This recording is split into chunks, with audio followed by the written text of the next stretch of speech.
베드로전서 2장입니다. 베드로전서 2장 21절부터 25절까지, 베드로전서 2장 21절부터 25절까지 우리 한 절씩 교독하겠습니다. 이를 위하여 너희가 부르심을 받았으니 그리스도도 너희를 위하여 고난을 받으사 너희에게 본을 끼쳐 그 자취를 따라오게 하려 하셨느니라. 욕을 당하시되 맞대어 욕하지 아니하시고 고난을 당하시되 위협하지 아니하시고 오직 공의로 심판하시는 이에게 부탁하시며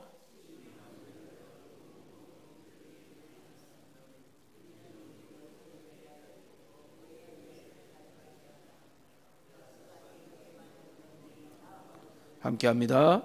너희가 전에는 양과 같이 길을 잃었더니 이제는 너희 영혼의 목자와 감독 되신 이에게 돌아왔느니라. 아멘. 우리는 예수님의 십자가와 그분이 당하신 그 고난을 묵상하는 중에 있습니다. 우리가 너무나 잘 알고 있는 것처럼 우리 주님은 십자가 그 길을 잘 걸어가셨습니다.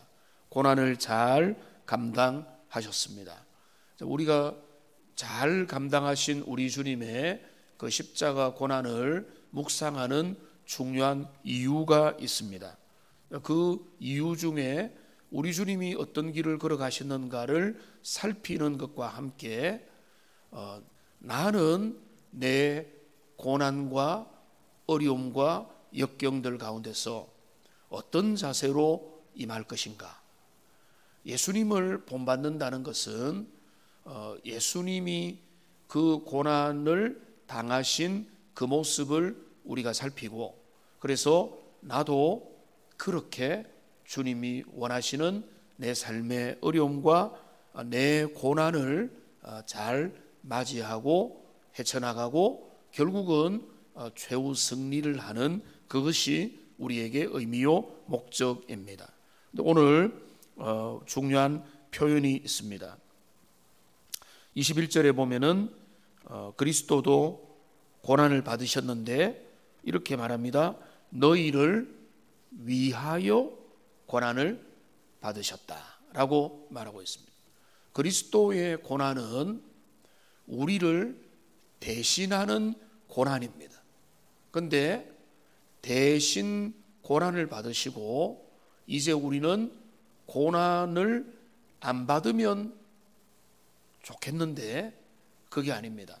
그리스도가 우리를 대신하여 고난을 받으시고 십자가를 지신 그것과 함께 우리가 우리에게 당면한 그 고난과 애매한 어려움과 삶의 피곤함과 연약함과 힘듦 가운데서 우리가 누구를 바라보고 어떤 패턴으로 그 위기와 역경을 이겨나갈 것인가 라고 하는데 중요한 도움을 주시기 위해서 우리 주님이 그 고난을 먼저 당하셨다 이렇게 하는, 그게 바로 그 의미가 뭔가 하면 우리를 위하여라고 하는 그런 표현입니다. 그 24절 말씀을 보십시오. 여기 보면 이렇게 되어 있습니다. 친히 나무에 달려 그 몸으로 우리 죄를 담당하셨다. 자, 우리가 여기까지 머무르면 안 됩니다. 자, 이거는 우리가 믿는 믿음의 고백입니다. 그리스도께서 우리를 위하여 친히 나무에 달려 죽으셨다. 우리를 대신하여 십자가 달려 죽으셨다. 자, 그런데 그 다음에 뭐라고 합니까? 이는 우리가 죄에 대하여 죽고 의에 대하여 살게 하려 그 일을 하셨다는 것입니다. 우리가 살아내야 되는 것입니다. 그리스도가 죽으셨습니다. 그리스도가 대속의 그 은혜를 우리에게 베풀어 주셨습니다. 그러면은 이후의 모든 것들이 그냥 자동적으로 내게 다 주어진 게 아니고 그 그리스도의 대속의 은혜를 받은 우리가 죄에 대하여는 죽은 자로 의에 대하여는 산자로 이 땅에 살도록 주님이 우리를 불러주셨잖아요. 우리는 그 길을 걸어가고 있지 않습니까?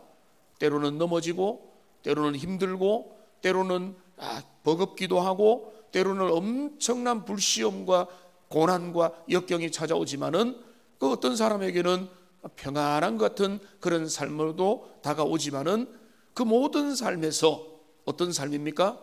죄에 대하여는 죽고 의에 대하여는 하나님에 대하여는 살도록 하는 그 삶을 살도록 하기 위해서, 내가 살도록 하기 위해서 주님이 돌아가셨다는 것입니다. 우리가 이거를 잊어서는 안 됩니다. 그리스도의 십자가는 그냥 주님만 하신 게 아니고 나를 위해서 내가 잘 살아라고 내 삶에 큰 도전과 의미를 주시기 위해서 그 길을 걸어 가셨습니다. 그래서 예수님의 고난 당하심은 누구 때문입니까? 나 때문입니다. 나를 위한 겁니다. 우리를 위한. 그러니까 우리가 주님이 고난 당하신 그 모습을 더 깊이 묵상해야 되는 이유는 바로 거기에 있습니다. 그러니까 어떻게 주님 고난 당하셨나? 주님은 그 고난과 어려움과 역경을 어떤 스타일로, 어떤 방법으로 헤쳐 나가셨는가라고 하는 것들을 우리는 묵상할 때 당연히 우리는 우리의 삶의 고난과 고단함과 도전과 어려움들 속에서 어떻게 그 모든 것들을 헤쳐나갈 수 있느냐라고 하는 것에 큰 도움을 우리가 얻을 수 있습니다. 오늘 본문은 우리에게 그것을 우리에게 보여줍니다. 예수님이 어떻게 고난을 직면하셨는가, 여기 내용을 보겠습니다. 22절부터 보면은 첫째로 그는 죄를 범하지 않으셨습니다. 여러분, 예수님은 고난 가운데서 범죄하지 않으셨다는 것입니다. 여러분, 제일 우리가 죄 짓기 쉬울 때가 언제입니까? 고난 당할 때입니다. 어려움이 생겨나면 누군가가 우리에게 환경이 내게 역경으로 다가오면 그때 우리는 죄를 짓게 된다는 것입니다. 근데 우리 주님 어떻게 하셨습니까? 죄 짓지 않으셨습니다. 고난을 맞닥뜨렸을 때 너무나 그 고난은요, 예수님이 그 원인을, 그 책임 문제를 거론하기 시작한다면 그 책임은 상대방과 상황과 사람들에게 있지 않습니까? 가룟 유다가 잘못한 것이고, 베드로가 성급한 것이고, 그 재판이 잘못된 것이고, 그 군인들이 무식한 것이고, 양편의 강도들도 무식한 것인데, 근데 우리 주님은 어떻게 하셨습니까? 고난을 당할 때 죄를 짓지 않으셨습니다. 여러분, 고난은요, 우리의 수준을 드러냅니다. 고난은 한계를 보이게 만듭니다. 평소에는 괜찮던 사람들이 고난이 딱 다가오면은요, 태도가 바뀝니다. 감정이 달라집니다. 스타일이 달라집니다. 뭡니까? 내 수준이 드러나는 것입니다. 왜 수준이 드러납니까? 이게 힘드니까, 이게 피곤하니까, 이게 나를 귀찮게 하고 저 사람이 나를 건드리니까 내 속에 있는 한계가 드러나서 거기서 나의 연약함이 드러나고 부족함이 드러나는 것입니다. 우리 주님 어떻게 하셨습니까? 그 고난을 당하실 때 죄를 짓지 않으시다. 여러분, 기억해야 됩니다. 어려운 일을 당할 때 우리의 실력이 드러납니다. 그죠? 이제 시험이 어려우면 우리 이제 불수능이다라고 말을 합니다. 왜 그렇습니까? 많은 사람들이 너무 힘들기 때문에 답을 못 푸는 것입니다. 근데 대부분은 뭡니까? 답이 있습니다. 그런데 답은 있는데 내 수준이 안 되니까 못 풀고 털고 문제지 덮어버리고 나올 수밖에 없는 것입니다. 그런데 우리도 그런 것입니다. 우리는 우리의 삶의 고난과 역경이 다가오면은 거기에서 내 수준을 드러내고 죄를 짓고 뒤엎어버리고 나의 연약함과 부족함이 고스란히 드러날 수 있다는 것입니다. 그러니까 우리는 위기와 역경의 상황을 유심히 살펴봐야 됩니다. 나는 언제 화를 내는가? 나는 언제 열받는가? 나는 언제 폭발하는가? 나는 언제 내 수준의 밑바닥을 드러내는가? 그러면은 연약한 사람은 생각합니다. 그 사람이 나를 자꾸 건드린다. 그 문제가 나를 힘들게 만든다라고 생각하지만은 대부분의 문제는 원인이 그게 아닙니다. 그 사람이 잘했다는 게 아니고 나의 수준이 약하기 때문에 거기에서 한계를 드러낼 뿐인 것입니다. 우리 주님 어떻게 하셨습니까? 죄를 범하지 않으셨습니다. 그 다음에 좀 더 구체적으로 말씀하십니다. 두 번째로는 그 입에 거짓이 없으셨습니다. 고난을 당할 때 입술로 죄짓기 얼마나 쉽습니까? 그 죄의 중요한 통로 중에 하나는 입술입니다. 입이 거칠어지고, 여기 거짓이라는 말은 교활함, 속이는 것, 간교함, 거짓말 뭐 이런 것입니다. 그러니까 고난이 힘드니까 힘든 것들을 피해 가려고 어떻게 하는가 하면은 입으로서, 말로서 요령을 부리고 속이고, 나를 속이고 상대방을 속이고 하나님께 잠시 미안해하고 그 위기를 모면하려고 시도를 하는 게 뭡니까? 입술로 범죄를 하는 것입니다. 우리 주님 어떻게 하셨습니까? 그 입에 거짓이 없으셨습니다. 언제요? 고난 당할 때. 평소에 클래식 듣고 좋은 음악 듣고 좋은 환경에서 산책을 할 때 거짓이 없는 게 아니고, 힘든 일을 당하고 역경을 만나고 사람들이 내게 오해를 하며 까다롭게 달려드는 그 순간에 우리 주님은 그 이불을 열어서 거친 말로 그리고 거짓으로 예수님은 사람들을 대하지 않았습니다. 우리가 사람들이 너무 엉뚱한 말을 하면은 입에 침이라도 바르고 거짓말해라 라고 말을 하죠. 사람들은 위기를 넘어가기 위해서, 그리고 내가 이 불이익을 없애기 위해서, 내가 요령을 부리기 위해서 입을 여는 것입니다. 그러니까 그 입을 여는 게 또 우리의 수준을 드러내는 것입니다.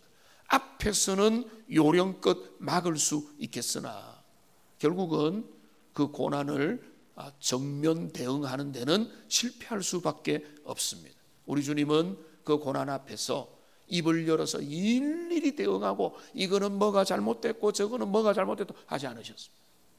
그 고난은 피할 수 없는 고난이요, 주님이 허락하신 그 잔이다라고 생각하니 그 고난 앞에서 그 도살장에 끌려가는 그 어린 양과 같이 잠잠하게 그 입을 열지 않으셨습니다. 우리 주님이 고난 당하시는 모습인 겁니다. 우리 주님은 고난을 당하실 때 입을 열어서 거짓을 말하지 않으셨다. 여러분, 우리도 우리 앞에 당하는 고난을 헤쳐나갈 때 입을 열어서 거짓으로 그 모든 것을 모면하려고 하지 않는 하나님의 사람들이 되시기를 주님의 이름으로 축원합니다. 주님을 따라간다는 것은, 예수님을 믿고 의지한다는 것은, 본받는다는 것은 내가 주님 닮기 원합니다. 무엇을? 이라고 우리 주님이 묻는 것, 뭘 닮기 원하느냐? 그 고난을 대처하는 모습을 본받아라는 것입니다. 그 대처하는 모습이 뭡니까? 고난 가운데서 입을 열어가지고 가타부타는 아닙니다. 가타부타는 예수님이 말씀하셨습니다. 입을 열어서 거짓을 말하지 않으신다. 그게 우리 주님의 보여주신 자세입니다. 그 다음에 세 번째입니다. 여기 어떻습니까? 이렇게 말합니다. 욕을 당하시되 맞대어 욕하지 아니하신다. 헬라어는 좀 어려우니까 제가 간단하게 말하면 욕을 당한다라고 하는 단어가 로요 루메노스라고 하는 그 단어인데, 이거를 몰라도 괜찮지만은 맞대어 욕한다는 것은 그 앞에 뭐가 붙어 있는가 하면은 안티 로이도레오 뭐 이렇게 비슷하게 나가 있습니다. 그러니까 똑같은 단어인데 맞대어라는 말을 표현한 이유는 뭔가 하면 대항해서라고 하는 것입니다. 쉽게 말하면은 맞받아치는 것입니다. 그런데 예수님은 진리로는 대항했습니다. 너가 그리스도냐? 내가 그다라고 말했습니다. 예수님은 진리를 부인하지 않습니다. 거절하지도 않습니다. 그런데 뭔가 하면 네가 욕하냐? 나는 네가 해만큼 내가 너에게 돌려줄게. 여러분, 이건요 많은 사람이 보여주는 수준입니다. 사람들은 그렇게 합니다. 그래서 이렇게 말합니다. 당신이 나를 건드리지 않으면 나는 원래 착한 사람이야. 이렇게 되는 거예요. 많은 사람의 수준입니다.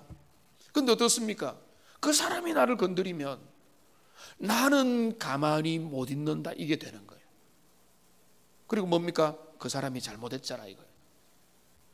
근데 여기에서 우리는 우리 주님과 다른 방식을 택하는 것입니다. 그런데 원래 우리는 누가 건드리면 가만히 못 있는 게 우리의 성정입니다. 그러니까 저도요 언제 화가 나는가 하면 누가 새치기 하면은 이상하게 화가 나요. 누가 끼어들면 화를 표현은 저는 안 하면, 어떤 사람 보니까 막 하던데 제가 농담으로 내가 제 아내 보고 당신 가서 한마디 좀 하지 뭐 이렇게 이 정도로 하지, 제가 화를 목사기 때문에라기보다는 그렇게 화를 표현 안 합니다. 화는 나죠. 누가 끼어들면, 누가 차를 몰고 가다가 중간에 막 갑자기 느닷없이 들어오면은 욕은 제 입에서는 안 나옵니다. 오해는 하지 마십시오. 그런데 화는 나죠. 저 사람 왜 저래? 그러면서 막 너무 다급하면은 빡 눌리기도 하고 그렇게 합니다. 왜냐하면 위험하기도 하니까. 근데 우리의 원래 성정은 뭔가 하면 그 사람이 내게 한 대 치면 나는 그때부터 적어도 뭡니까? 한 대 반을 치려고 하는 거예요. 어떤 사람은, 고약한 사람은 그때 한 5대를 치려고 하는 겁니다. 근데 우리 주님은 어떻게 합니까? 욕을 당하되 맞대어 욕하지 않으시는 거예요. 이게 우리 주님이 고난을 당하는 그 대처 방식입니다. 이게 참 어렵습니다. 성령의 사람 아니고 정말로 주님의 은혜 아니면은, 복음의 능력 아니면은 우리가 적어도 여러분 이런 말 하잖아요. 그 사람이 그렇게 하는데 내가 어떻게 가만히 있을 수가 있냐고. 그게 뭡니까? 인지상정이고 인간적인 방식이라는 거예요. 그게 세상 가운데서 통용이 안 된다는 겁니다. 세상 가운데는 그렇게 통용이 되는 겁니다. 그런데 그거는 주님의 방식과는 다르다. 우리 주님은 그렇게 하지 않습니다. 욕을 당해도 욕으로 복수하지 않는 것입니다.